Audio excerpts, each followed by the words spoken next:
Horror సినిమాలు ఇప్పుడు ప్రతి భాషలో ట్రెండ్ అవుతున్నాయి. మంచి కంటెంట్తో వస్తున్న ఇటువంటి సినిమాలను ప్రేక్షకుల ముందుకు తీసుకొస్తున్నారు మేకర్స్. అందుకే వీటిని భాషతో ప్రమేయం లేకుండా ఆదరిస్తున్నారు ప్రేక్షకులు. అయితే ఇప్పుడు మనం చెప్పుకోబోయే సినిమా పిల్లల్ని టార్గెట్ చేసే ఒక దయ్యం చుట్టూ తిరుగుతుంది. ఈ మూవీ పేరేమిటి, ఎందులో స్ట్రీమింగ్ అవుతుంది అనే వివరాలకి వెళ్లే ముందు ఈ వీడియోని ఒక లైక్ చేసి కనబడుతున్న సబ్స్క్రైబ్ బటన్ని సబ్స్క్రైబ్ చేసుకోండి. ఈ మూవీ స్టోరీ విషయానికి వస్తే, రమేనా డేవిడ్ అనే దంపతులు తన ఇద్దరు పిల్లలు టేలర్ అనిలతో కలిసి జీవిస్తుంటారు. డేవిడ్ ఒక కారు ప్రమాదంలో గాయపడి చనిపోతాడు.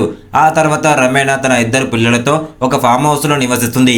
రమేనా కూడా ఈ ప్రమాదంలో గాయపడి డిప్రెషన్లోకి వెళ్ళిపోతుంది. ఆమె ఒంటరిగా బాధపడుతూ తన పిల్లలతో కూడా కాస్త దూరంగా ఉంటుంది.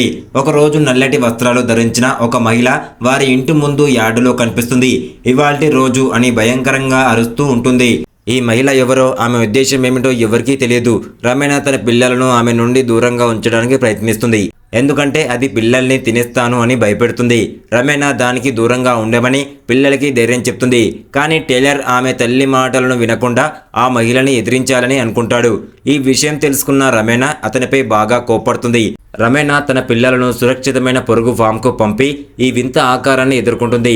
చివరికి రమేనా ఇంట్లో ఉన్న ఆ వింత ఆకారం ఎవరు, ఆమె భర్త మరణం వెనుక ఉన్న అసలు నిజమేమిటి, రమేనా ఈ వింత ఆకారంతో ఎటువంటి సమస్యలను ఎదుర్కొంటుంది అనే విషయాలను తెలుసుకోవాలి అనుకుంటే ఈ సైకలాజికల్ హర్రర్ థ్రిల్లర్ సినిమాను మిస్ కాకుండా చూడండి. ఈ సైకలాజికల్ హర్రర్ థ్రిల్లర్ మూవీ పేరు వచ్చేసి the women in the yard.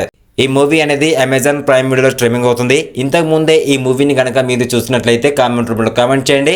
ఇలాంటి interesting horror thriller movie updates కావాలి అనుకుంటే మన ఛానల్ని వెంటనే వెళ్ళి ఒక లైక్, ఒక సబ్స్క్రైబ్ చేసుకోండి. కొత్తగా వచ్చిన వాళ్ళైతే తప్పకుండా లైక్ చేసి కనబడుతున్న సబ్స్క్రైబ్ బటన్ని సబ్స్క్రైబ్ చేసుకోండి. Thank you.